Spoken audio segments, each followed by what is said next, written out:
Évangile de Jésus-Christ, selon saint Jean 6, 1-15. Après cela, Jésus se rendit de l'autre côté du lac de Galilée, appelé aussi lac de Tibériade.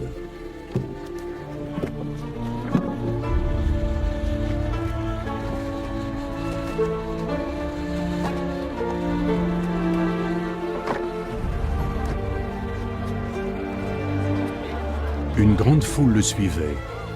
Les gens assistaient à ses miracles et le voyaient guérir les malades.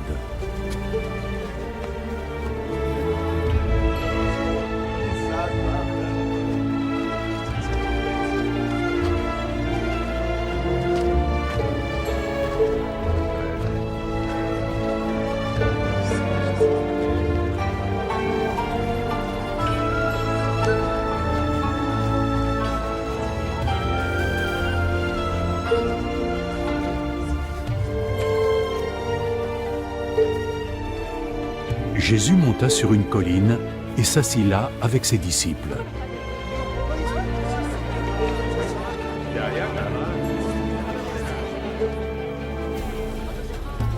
La période des fêtes de la Pâque juive approchait. Jésus leva les yeux et vit une foule avancer vers lui.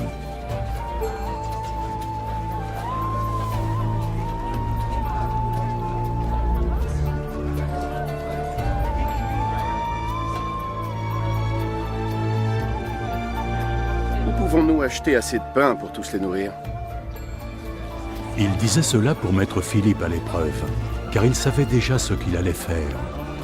Pour que chacun puisse avoir un petit morceau, il nous faudrait plus de 200 pièces d'argent pour acheter le pain nécessaire. Un autre de ses disciples, André, frère de Simon, lui dit: Il y a ici un garçon qui a 5 pains d'orge et aussi 2 poissons. Mais je crains qu'il n'y en ait pas assez pour nourrir tous ces gens. Dites à tout le monde de s'asseoir. À cet endroit, il y avait beaucoup d'herbes.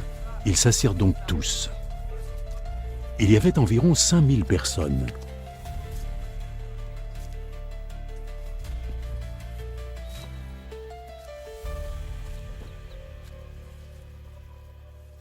Jésus prit le pain,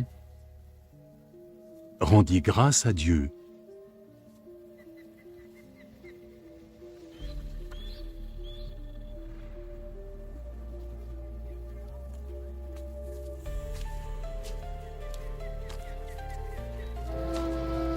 et le distribua à ceux qui étaient là.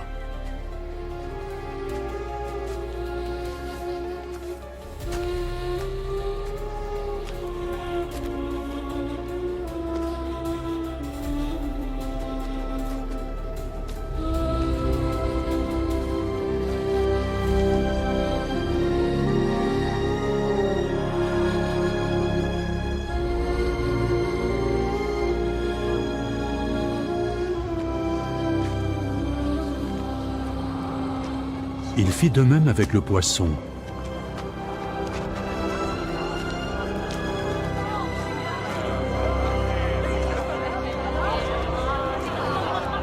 Et tous en eurent autant qu'ils le désiraient.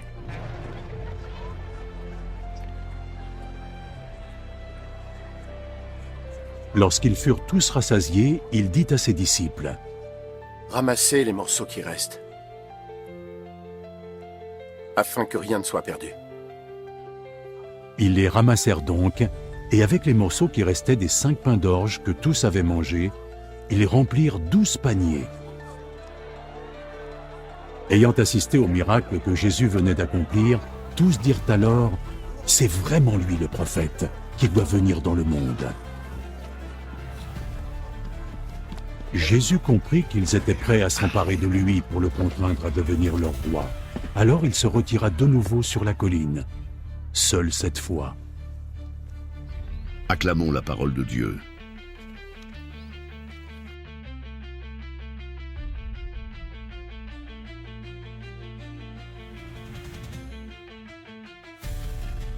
Le miracle du partage et de la confiance.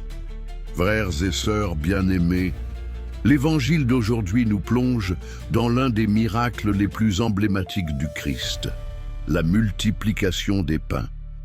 C'est un récit que nous connaissons bien, mais que le Seigneur nous invite à redécouvrir dans sa profondeur. Un regard de compassion et de prévoyance. Jésus voit la foule qui le suit. Il ne la repousse pas, il ne lui demande rien, il l'accueille, il l'observe et surtout, il l'aime.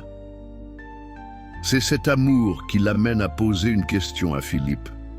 Où pourrions-nous acheter du pain pour qu'ils aient à manger? Il savait déjà ce qu'il allait faire, mais il entre dans un dialogue avec ses disciples. Cela nous enseigne que Dieu n'agit pas seul, il veut collaborer avec l'homme, avec nous. Il veut que nous soyons participants de son œuvre. Le réalisme humain face à la foi. Philippe répond avec logique humaine. 200 journées de salaire ne suffiraient pas. Et André, avec un peu plus d'ouverture, présente ce qu'il y a. 5 pains, 2 poissons.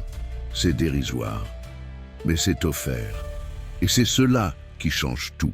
Le jeune garçon aurait pu garder son repas pour lui. Il choisit de donner ce qu'il a, même si c'est peu.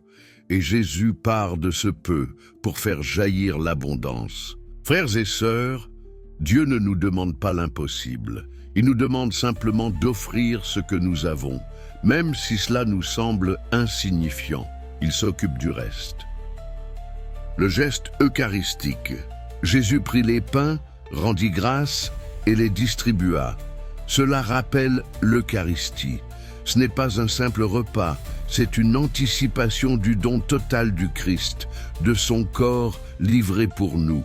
Jésus ne donne pas seulement du pain, il se donne lui-même. Et là, il y a surabondance. Tout le monde est rassasié et il reste encore 12 paniers. Ce détail est important.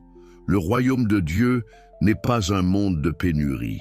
C'est un monde d'abondance, de générosité, de confiance. 4. Comment vivre ce passage aujourd'hui? D'abord, ne pas avoir peur de notre pauvreté, nos 5 pains et 2 poissons, nos limites, nos faiblesses. Dieu peut les transformer si on les lui offre. Ensuite, partager. La foi ne se vit pas dans la rétention, mais dans la mise en commun, dans l'ouverture du cœur. Enfin, croire que Jésus peut nourrir nos manques, qu'il peut combler nos solitudes, nos fatigues, nos découragements. Lui seul peut nous rassasier en profondeur. Et n'oublions pas la fin du texte. Quand les foules veulent le faire roi pour de mauvaises raisons, Jésus se retire. Il refuse la gloire humaine. Il est roi, oui, mais roi serviteur, roi du don, pas de la domination. Conclusion. Frères et sœurs, osons aujourd'hui dire au Seigneur, « Voici mes pauvres moyens, prends-les, fais-en ce que tu veux. » Et nous verrons, comme cette foule, que Dieu fait fleurir l'abondance, là où nous voyons la pénurie.